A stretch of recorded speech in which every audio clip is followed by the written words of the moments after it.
Welcome into Husker Max. Today, I'm Kaleb Henry alongside Nick Handley. It is Big Ten baseball tournament week, and we said on Monday, I hope we are talking later this week about Nebraska with a chance to win the pool on Friday, and here we are because the Huskers got all of the late inning luck.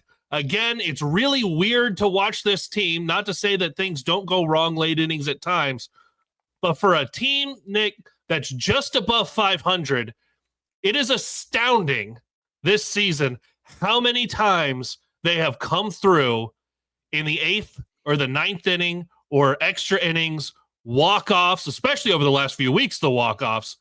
But to get things done now for a 6th straight win in Omaha in the Big Ten Conference Tournament going back to last year, how bonkers was Monday night at Charles Schwab Field? I don't even know where to reset it because it is, I mean, we're 2 days after the fact, right? And I'm still, yesterday morning, myself, Ben McLaughlin, and Jared Meister, the sports information director, we're on a text chain, and I can't remember who even started it. Oh, I think I was the first one. Like, did that really happen last night? And we were all still talking about how we were in disbelief of what took place. I know when Ben and I were walking out of the stadium that night, we're still just looking at each other and trying to make sense of it, really, because if you were to paint the scenario that took place Tuesday night, where I would say this, Joseph Jurwa wasn't his best Big Ten pitcher of the year self, but he was still effective. And it was exactly what Ben and I talked about in the pregame, that if you're going to have your opening, you got to take advantage in the first and the second inning. And that's where Nebraska had a little bit of an opening. He was settling into the start. And lo and behold, you don't get as much. You tie the game up 1-1. But then Ty Horn, who's in command for a while, then all of a sudden walks 3 consecutive. And then you have the balk, one of those flukish plays that just you don't see a whole heck of a lot. That yields to 1 run. Then later, you get the Tucker Timmerman pickoff attempt where he spikes the ball, and you could see he's in between thought as he spins, thinking, okay, disengagement, or do we have the pickoff play set up? And all of a sudden, all that leads to him just spiking the ball into the ground, scores a run, and you could see him just wearing that decision on his face.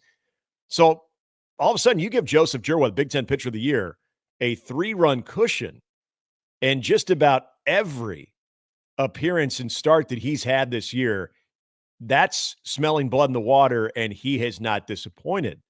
So you fast forward into the 6th where Nebraska's able to chip away. Case Sanderson gets the 2 RBI single, and now it's a 1-run game. Okay, it's tightening things up. Michigan State ends up going to their bullpen.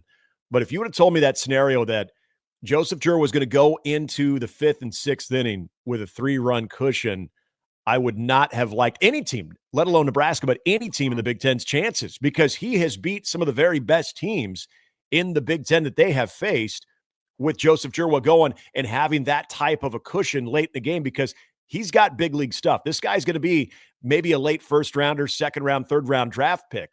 Then there's a reason. I mean, he's really, really good. Yeah. And yet somehow, like you said, Kaleb, this team figures out ways, whether it's baseball things or things that I can't even explain, how the ball comes out of Parker Pico's glove, things like that just don't make any sense other than our friend looking down on us and Greg Sharp. I don't even know how to explain what happened. And then to see Nebraska, because then you're still wondering, okay, they tie the game up. Now, here's the other funny part about this. If you watch the video while Joshua Overbeek is just going nuts at first base, you're going to see kind of a stone cold face on Lance Harvell. Well, they know that Beek should have been at second. Yes. Because the next batter's Caden Brumbaugh. He doubles. The game should be over in the bottom of the 9th. Yep. But you know what? That wouldn't be on brand, right? We got to have a little extra dramatics here. Which, by the way, because he was on first, my initial, as the play was happening with that double, the next batter, I was going, send him. I watched the replay. I went, good hold. Yeah. Good hold. He would have not just been hosed. Yeah. The catcher would have had the ball before Beek was halfway home. Right. Like, I was just like, oh, yeah, that was a good decision. I didn't have the angle. And Mike, so I was watching Mike Sirianni the whole time. So initially he had this was when Beek was halfway between second and third. He's winding him. And I would say by the time Mike Sirianni finally stopped his momentum, he was more than halfway down between third and home, where he's watching that entire play come in and he's seeing the entire field where that trajectory of the throw is. And good on Joshua Overbeek, too, to pick up Sirianni at the last moment and point, hey, nope, we're holding up here because now we're, as opposed to a very high risk, obviously high reward, but probably a very low percentage scoring opportunity there. Now you're a base hit away from winning it. And it just seemed like Nebraska had so much momentum after that drop line drive that, okay, why not second and third? Someone else just knock one through the infield and the game's over. It didn't happen until the 10th inning. But my gosh, and you're right. It feels like just a month of these types of moments because not only the walk-offs, but the Thursday night game against Purdue, where all of a sudden you find yourself down 8-0 and you fire back. And so there's a lot about this team. And I think this goes back to some of the earlier discussions you and I had about this team going into the season of at some point this year, that experience has to matter. At some point this year, the amount of at-bats collectively these guys have had, the amount of innings these guys have had on the mound collectively, and the amount of defensive reps that these guys have, the baseballs that they've handled collectively have to matter, have to mean something. And I think what you've seen in the last month, I think that's a product of it. I really do. I think that's the experience that there's nothing that this team is going to experience in the game, adversity-wise, that's going to bring them down to their knees where they're waving surrender. Well, how many guys came up to the plate because of all of those things with experience in the 9th and in the 10th that have been in those exact positions a dozen times this season to where you're down to your last out, right? And you're losing, or you're in extras and a base hit walks it off. Like Robbie Bolin just did this a couple weeks ago. You know, like you're going through and you're seeing Gabe Swanson come up to the plate. You're like, man, that feels pretty good. Oh, right. Overbeek's up to them. That feels pretty good. It's all the same guys who've been doing this because they've had so many opportunities. And some of that is that it is a team that's hovering around 500 for the season. So they're in a lot of close games. But because they have that experience and they're into the postseason to where it's for them, win or you're done, they get into those moments. And it's not something new to them to where it's win or go home. But also, we've never been in a tight game. That's not what Nebraska's facing. And now tomorrow night, they'll get another win or go home game. And this is where I don't want to say, especially if you stack the season numbers next to each other between Oregon and Nebraska, and you look at anything decisively that favors Nebraska, there is one X factor in this game that's not going to show up on a stat sheet, and that's what type of crowd Nebraska will be feeling tomorrow. And I think it really hammers home the point that Nebraska has to make Oregon aware of them, meaning they need to either punch first or they need to be on their heels the entire way, because then that crowd is sensing, something's brewing. We know this Nebraska team feeds off of that. And for this Oregon team, this is a great baseball team. They are one of the best baseball teams in the country. But the good thing is Nebraska's faced a handful of those teams in the non-conference, and then, obviously playing UCLA in the conference. And they've had some varieties of success. The Oregon State one being one of those. They had a shot to beat LSU. They beat Vanderbilt. So I think there's confidence when it comes to that. But now all of a sudden, there's no limitations of what you can do with the attendance compared to Haymarket Park. I mean, if you want 15,000, you can get 15,000. If you want more than that, you can get more than that. And so these are still college kids. And when you're not playing and when you haven't played in that environment, college kids can do some really weird things. Some can thrive off of it if you're the away team, or I guess you're the team that's not Nebraska, because the home team that's not from here. Oregon will be the home team on the scoreboard. But sometimes that moment can get really big, and you can lose command of a fastball, or you can hang a breaking ball that they're able to take advantage of, or in certain cases you could have a routine fly coming your way and all of a sudden you don't make the play. So I think Nebraska putting themselves in that situation where this game is actually meaningful for something. This game is meaningful for Nebraska to still have a shot to defend that Big Ten tournament title from a year ago. All of those things factor in, because you and I talked about this.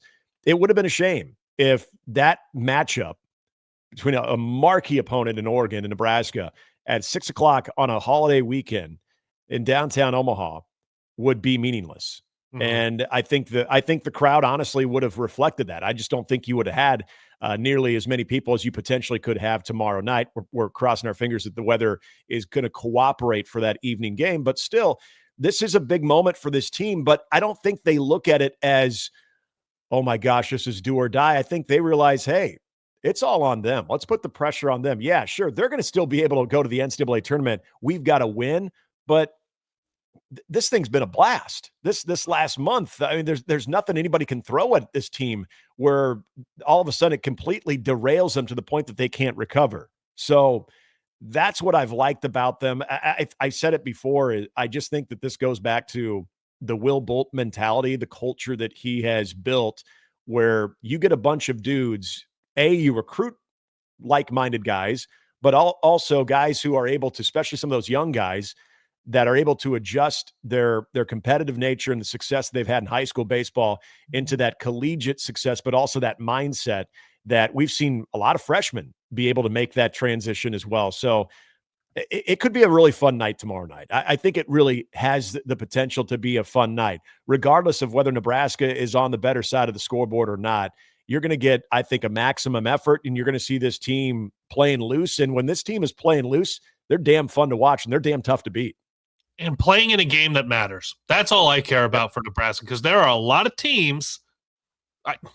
You got 4 games today, Nick. Mm-hmm. One of them is of any consequence. Yeah. And they moved the Iowa game I get around. to PA announce that one, too. I'm really excited. Yeah, look at that. You get the one that actually Penn matters. State, USC, baby. Let's go. Which is weird because everyone was expecting the early game Friday to be the one that mattered in that pool. Yep. With USC Washington. But the Iowa game got moved off of Friday because of that weather that you mentioned. So they're trying to play 4 today. That last game being Iowa-Indiana at 9:00 tonight. And if days 1 and 2 are any indication of staying on schedule, look out for a 10:00 first pitch tonight from the Chuck. At the very least. At the very least. At the earliest. Yeah. That you're going to see there. As of now, the games on Friday are still scheduled for 10 a.m., 6 p.m., the Huskers being that late one. That 10 a.m. game of no consequence. There are 2 games left out of these last 6 games to be played that will determine who moves on to the semifinals. It's asinine, it's dumb, it's stupid, whatever way you want to put it. It's the same stuff we said on Monday, but now we're actually getting to see it play out and see how dumb it is. But what we get as Husker fans, what we get as Husker media, what we get as people who are interested in this team is that Nebraska doesn't have to play in one of those games. Right. Nebraska won on Tuesday and now is playing in a game of consequence on Friday. We already have half the semifinals determined. UCLA and Iowa will play the late game on Saturday. And now waiting to see if it is Nebraska or Oregon taking on the winner of today's one of the afternoon games, USC and Penn State. Penn State being the bottom seed in that pool, but they got by Washington the other day. So as you look at Oregon, because this is where it is, you got to get by Oregon. And if you do that, it feels like anything is possible once you get to the weekend because you're out of the pool. I know if you look at it as a week-long thing, Nebraska's been playing single elimination since Tuesday. But it feels different when you get to the weekend and you get yourself into a bracket and it's out of the pool. How does Nebraska make that happen tomorrow night against Oregon, the number 1 seed in the league and co-champion with UCLA? I think you're doing the exact same thing you did on Tuesday night, minus the weirdness, minus the consecutive walks, minus the balk, minus the back pick spike. And again, those the last 2 I mentioned are extremely rare. How many times do you see a balk multiple times in a tournament? And I've never seen the back pick wheel and spike before as well. But how many times do you see an outfielder drop a last out of a game? And okay, so Caleb, real quickly on that. I've been talking about this a lot lately because this has been a lot of Michael Brunson and I were texting about this, and it makes more sense to drop a ball like that maybe has a little bit of loft to it, that has a little bit of pop fly feel to it, that maybe it gets caught for a moment in the glare of the light bank. If I'm playing outfield and you give me the option of being able to make a play on a ball that Parker Pico dropped or a ball that has a little bit more loft and a little bit more of a pop fly, I want that line drive every day of the week, because you don't have really anything. Like if there's any wind, it's not really going to be impacted by the wind. If you have sunlight, it's not going to be impacted by the sunlight. If you have lights, it's not going to be impacted by the light. You're tracking that thing the entire way. The only thing, and this is why I kept going back to it, the only thing that could happen on a ball that has not necessarily topspin, but more line drive trajectory is it could maybe run at you at the last moment, or it can dive on you at the last moment. This one did not. I mean, it just flat out hit his glove. You know, it was everything that you would want that ball to be if you're a defender to make that catch. It happened. And at first I initially thought maybe he snapped his glove a split second too early. That wasn't the case. It literally just popped out of the palm of his glove. And I can't make any sense of that. That was one of the most flukish plays for a guy who made what I think was a game-saving catch 2 innings prior, where he ends up coming in, catching it where he hits his knee and still secures it. And where he caught the ball was essentially with his glove vertical like this, and it comes right down in his palm and he secures that. That is an extremely difficult play, and he completed it, made a great play. It was the routine play that ate him up, unfortunately, for Michigan State. But going back to what Nebraska needs to do to put themselves in that position, they didn't get overwhelmed by who was on the mound. They didn't get overwhelmed by, okay, oh gosh, there's a 3-run lead and Joseph Jur was going, we're cooked. And this is where I think it goes back to the type of pitchers that they've seen this year, but also, like you brought up, the situations that they've been in, especially recently, where they've just had that, never die mentality. And so I think you got to eliminate the crooked inning early in this game. Yeah. More than anything. And so for Nebraska to be on point defensively, you cannot give free passes to this Oregon team, because they're going to bomb you with it. I mean, this is an offensively gifted team, and it's a team that are going to make you pay for more mistakes than you want to offer up. So you got to be sharp from a pitching standpoint. You got to be sharp defensively, but you also have to have some offensive punch. And I thought what Nebraska, their overall approach, now, mind you, they've seen a lot of those guys in the lineup had seen Joseph Jurwa in the last couple of years, more so than they've ever seen Grayson Grinzel. But Grinzel is if Joseph Jurwa was the Big Ten pitcher of the year, Grinzel is 1B. I mean, he's very, very good. His numbers would tell you the exact same thing. Jurwa came in with 98 strikeouts. Grinzel has, I think, 93. Okay, so the numbers are very similar. He's a lefty. A lot of the similar velocity, track points. Their release is a little different, but other than that, But for Nebraska to be able to, even if they're not necessarily driving the ball through the infield at first, getting solid contact, letting Grayson Grinzel know that, hey, they're able to swing it a little bit, keeping the fans engaged on this thing too. That's why you got to avoid those crooked numbers. This is all the first 3 innings of this game, in my opinion. And if you can, lo and behold, even get out to a lead, this is where I want to see how Oregon responds too. Because, Oregon wants to be Big Ten tournament champions and everything like that. But they also know that they've got bigger things in front of them. There's a good shot that they're hosting, at least the first round of the regionals. And so this is a team that could have more of their sights on the following week as well, if you put that in their mind. If you're able to get your own big inning, your own crooked number, and that crowd starts getting really behind this team. I mean, I'm not saying that this is a soft Oregon team, but let's face it, their postseason prospects are a lot different than Nebraska's postseason prospects right now, too. So I just think that early on in the first 3 innings, Nebraska has to be there. You can't go into that 4th inning where all of a sudden you're chasing 5 or 6 runs, because this Oregon team is just too damn good to be able to expect to come back from that deficit. Now, if that happened, Caleb, as I say that, would anybody still completely write Nebraska off? I think you'd be crazy to do so, but you don't want to put yourself in that position against this Oregon team. They're too good because I think they get out to a 4 or 5 run lead early in this thing in the first 3 innings. There's a good shot that they're able to double that within the next couple. Let me start with recognizing we have a little bias. Like there is a little bias in any of this, but you look at Friday, you look at a potential Saturday and then a potential Sunday for a team that has a lot of guys that made this run a year ago that are still around. Whether they were playing or not, they got the experience of going through Omaha. And boy, you ran through a lot of guys a year ago just to get through 6 games over the course of that tournament.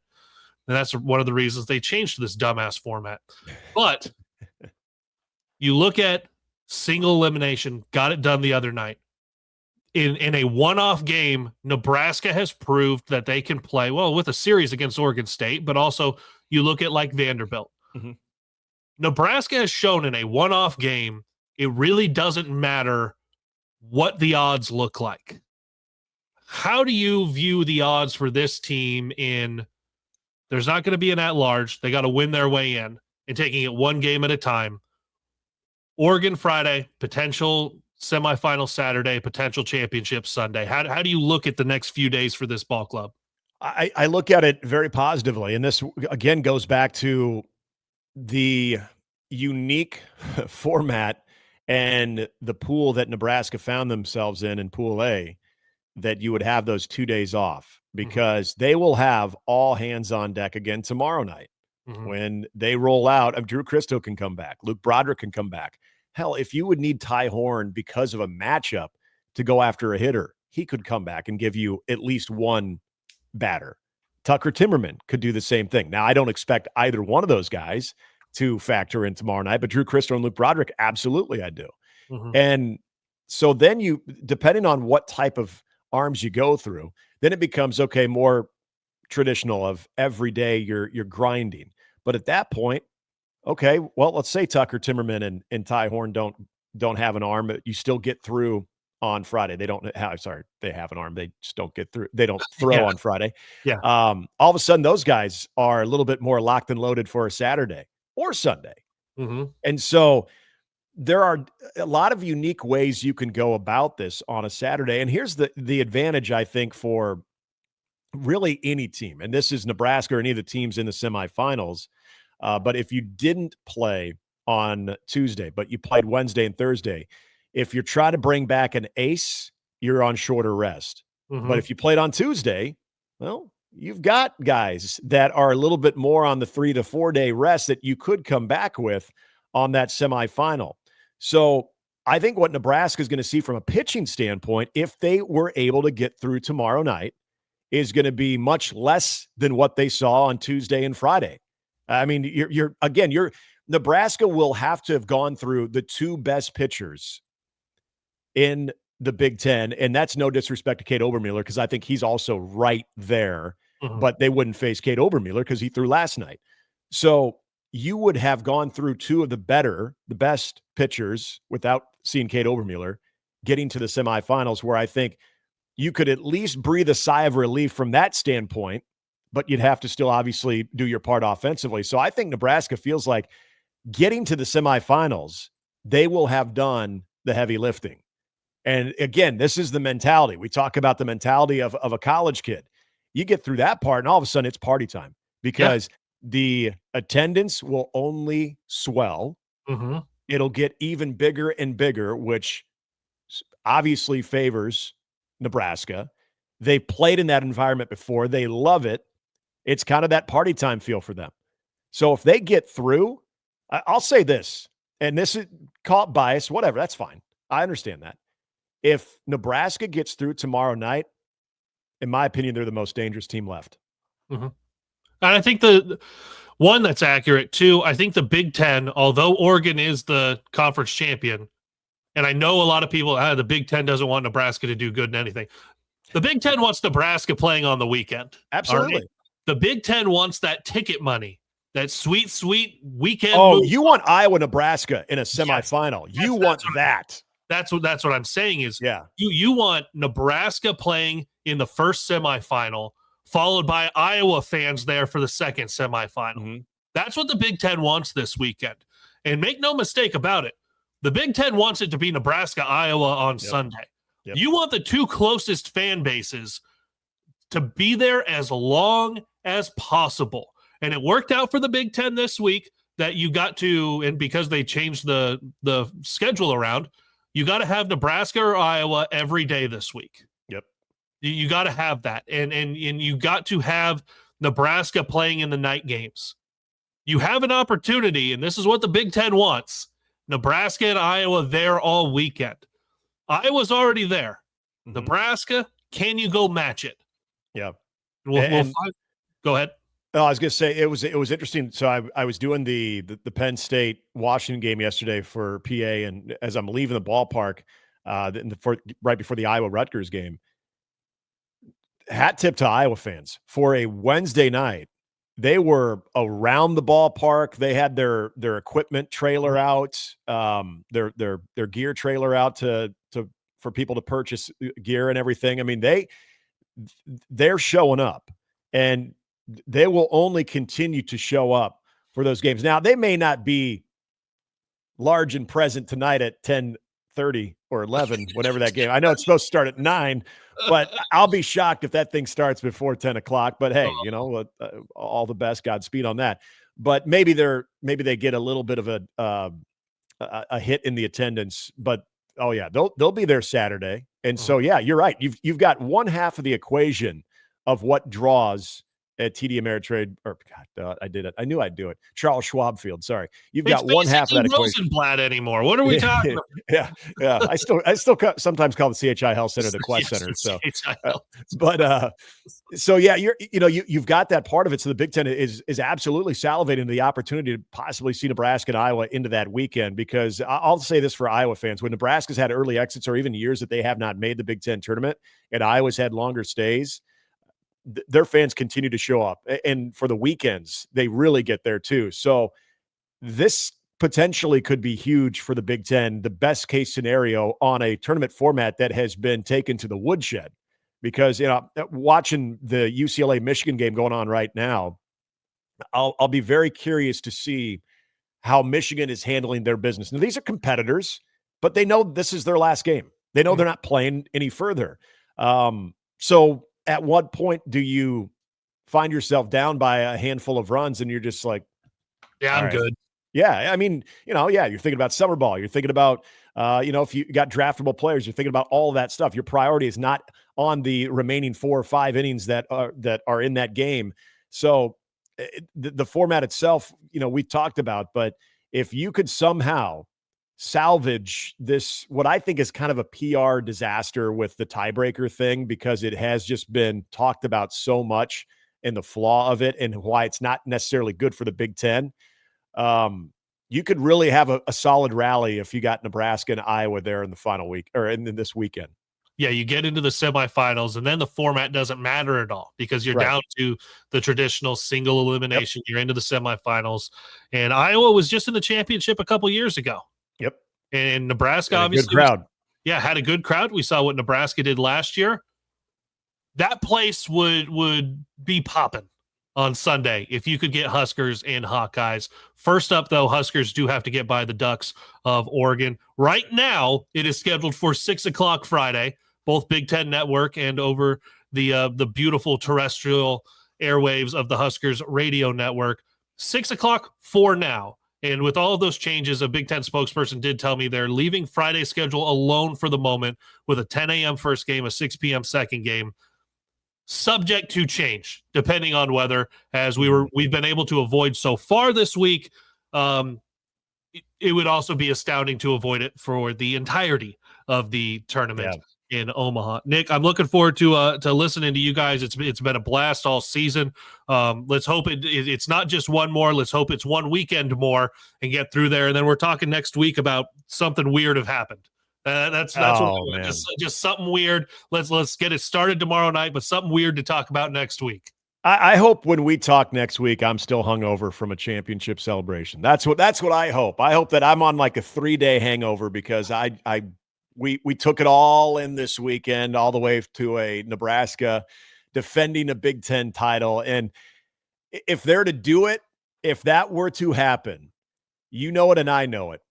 What happened Tuesday night is not the last of late game drama, heroics, just something bizarre happening, because that is on brand with this 2025 Nebraska baseball team. I said this to Jessica Cootie yesterday. This team has that innate ability to pull you right back in. Just when you think, I know how this is going to go. Okay, I'm ready to start doing the chores. Okay, yep, all right, I guess that's going to do it. They do something. They pull you right back in. They get you believing. All of a sudden, they go on a little bit of a heater. You're right back with them, GBRing it, and then they do something like spike a ball into the ground. You're like, okay, what the hell is that? And then they come back and do something again. So they know how to get our attention. And I hope to God they're doing that tomorrow night, because if this thing is close late, game on, Nebraska's got a good shot.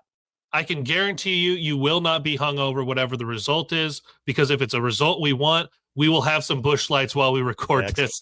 I love it. Yes, we need a championship Selly type podcast for sure. We'll get something going. All right, hey, have a great weekend there in Omaha. Everyone else, we'll talk again next week.